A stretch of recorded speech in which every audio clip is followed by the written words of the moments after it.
நகர நில அளவை படம் எப்படி எடுக்கிறதுன்னு தான் பார்க்க போகிறோம். இப்போ க்ரோம்குள்ளே போயிட்டு கிளிப் டிஎன் அப்படின்னு டைப் பண்ணிங்கனாவே உங்களுக்கு அந்த வெப்சைட் ஓப்பன் ஆயிரும். அதில் பார்த்தீங்கன்னா லாங்குவேஜ் செட் பண்ணிக்கணும், தமிழ்.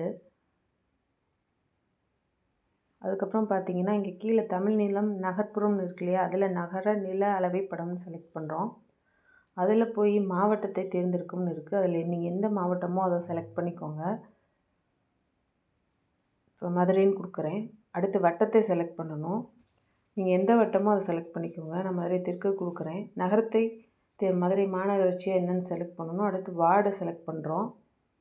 கரெக்டான வார்டை கொடுங்க. அடுத்து பிளாக்கு கொடுத்துக்கோங்க. நீங்கள் எந்த பிளாக்கில் இருக்கீங்களோ அந்த பிளாக்கை கொடுக்கலாம். அதுக்கப்புறம் நம்மளோட சர்வே நம்பரை என்ட்ரு பண்ணணும். அதுக்கப்புறம் பார்த்திங்கன்னா சப்டிவிஷன் நம்பர் உட்பிரிவு எண் செலக்ட் பண்ணுறோம். அதில் பார்த்திங்கன்னா இது எதுவுமே காட்டலை. ஓகே, 0 தான் காட்டுது. ஆனால் நான் அந்த 0வே என்ட்ரு பண்ணுறேன். இப்போ கீழே கொடுத்துருக்க கேப்சாவை டைப் பண்ணுவோம்.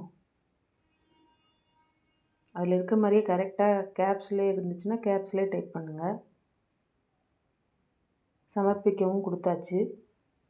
பார்த்திங்கன்னா எந்த ரியாக்ஷனுமே இல்லை. இதுதான் கவர்மெண்ட்டோட ஸ்பெஷாலிட்டி.